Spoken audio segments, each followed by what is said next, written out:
नमस्कार। आज हम एक ऐसा टॉपिक समझने जा रहे हैं जो एचपी पटवारी और जेबीटी जैसे एग्जाम्स में बार बार पूछा जाता है। जर्मनी में नाजीवाद। हम हिटलर के उदय से लेकर सेकेंड वर्ल्ड वॉर तक एग्जाम में आने वाले हर जरूरी पॉइंट को कवर करेंगे। तो चलिए बिना किसी देरी के शुरू करते हैं। तो एक नज़र डालते हैं इस टाइमलाइन पर।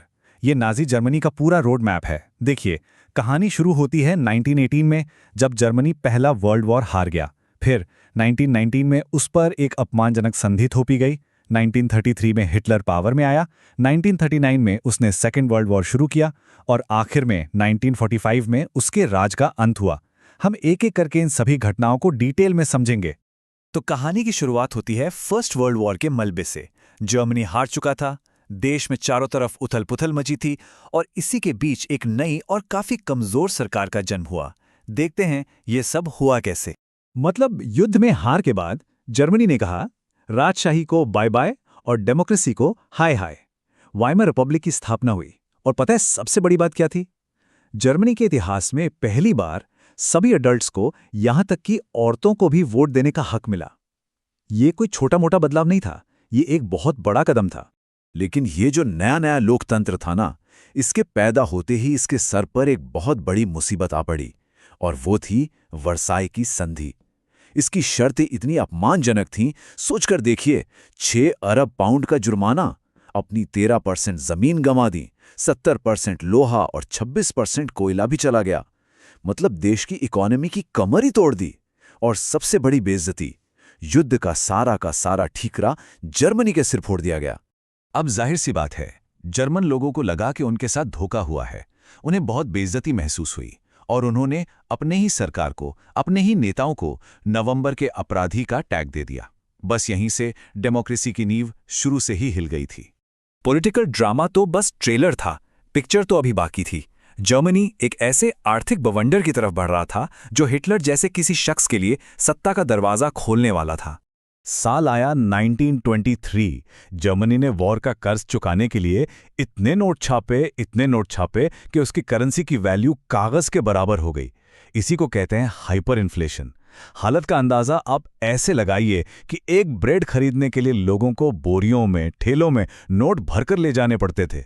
मतलब पैसों की कोई कीमत ही नहीं बची थी। और जब लग रहा था कि चलो अब शायद हालात कुछ सुधरेंगे, तभी 1929 में अमेरिका की ग्रेट डिप्रेशन ने जर्मनी की इकोनॉमी पर ऐसा हथौड़ा मारा कि वो पूरी तरह से ढह गई। सीधा सीधा 40% की गिरावट इंडस्ट्रियल प्रोडक्शन में। और इसका असर किस पर पड़ा? आम लोगों पर। 1932 आते आते 60 लाख, जी हां, 6 मिलियन लोग बेरोजगार थे। सड़कों पर हताशा थी, घरों में भूखमरी थी और दिलों में गुस्सा।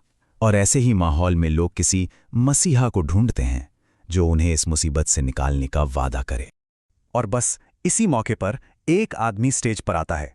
एक ऐसा आदमी जिसने लोगों के इसी गुस्से और इसी हताशा को अपना सबसे बड़ा हथियार बनाया।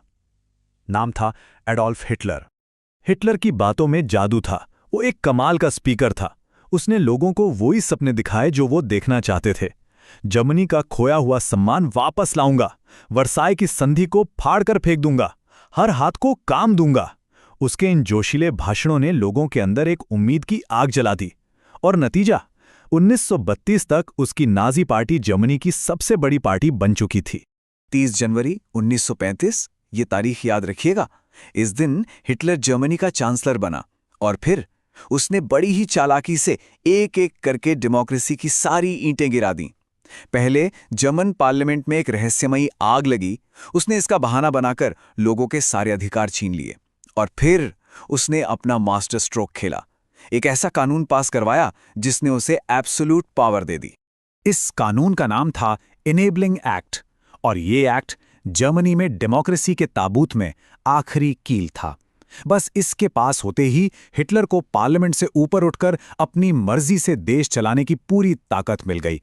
जर्मनी में लोकतंत्र का खेल खत्म। तो अब हिटलर के हाथ में पूरी पावर थी। लेकिन सवाल यह है कि वो इस पावर से करना क्या चाहता था। चलिए अब समझते हैं नाजी पार्टी की उस खतरनाक सोच को, उस आइडियोलॉजी को जिसने दुनिया को हिलाकर रख दिया। नाजी सोच का पूरा ढांचा नस्ल यानी रेस पर टिका था। उनका मानना था कि जो नीली आंखों और सुनहरे बालों वाले आर्यंस हैं वो मास्टर रेस हैं, मतलब दुनिया पर राज करने के लिए ही पैदा हुए हैं। और इस पिरामिड में सबसे नीचे उन्होंने रखा यहूदियों को। जर्मनी की हर एक प्रॉब्लम के लिए, चाहे वो वर्ल्ड वॉर में हार हो या इकोनॉमी का डूबना, हर चीज के लिए यहूदियों को जिम्मेदार ठहराया गया। उन्हें एक आसान निशाना बनाया गया।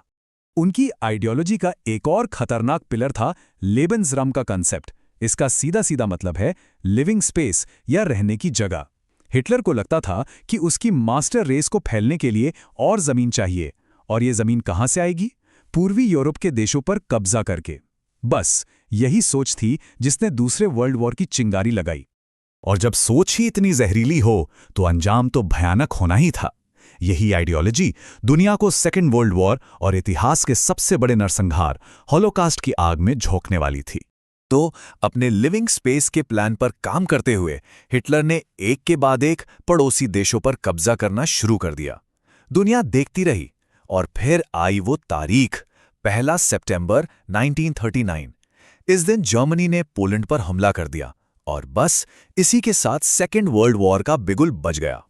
लेकिन ये लड़ाई सिर्फ मैदान जंग में नहीं लड़ी जा रही थी। पर्दे के पीछे नाजी एक और भयानक काम को अंजाम दे रहे थे, हॉलोकॉस्ट। ये बस जंग में हुई मौतें नहीं थीं। नहीं, ये एक सोची समझी साजिश थी, एक सिस्टमैटिक प्लान था। यहूदी लोगों को जड़ से मिटाने का। लगभग 60 लाख, 6 मिलियन लोगों को बेरहमी से मार दिया गया। चलिए, तो अब फटाफट एक क्विक रिवीजन करते हैं। ये वो पॉइंट्स हैं जो एग्जाम के लिए एब्सोल्युटली मस्ट नो हैं। इनको तो रट ही लेना है। तो याद रखिए, वर्साई की संधि जर्मन बेइज्जती का कारण, वाइमर रिपब्लिक एक फेल हुआ डेमोक्रेटिक एक्सपेरिमेंट, हिटलर चांसलर कब बना? 30 जनवरी 1933। उसे तानाशाही पावर किस एक्ट से मिली? इनेबलिंग एक्ट से। सेकेंड वर्ल्ड वॉर कब शुरू हुआ? 1 सितंबर 1939, पोलैंड पर हमले के साथ। होलोकॉस्ट क्या था? यहूदियों का नरसंहार। और आखिर में ट्राइपोटाइट पैक्ट, जर्मनी, इटली और जापान का फौजी गठबंधन। सिंपल।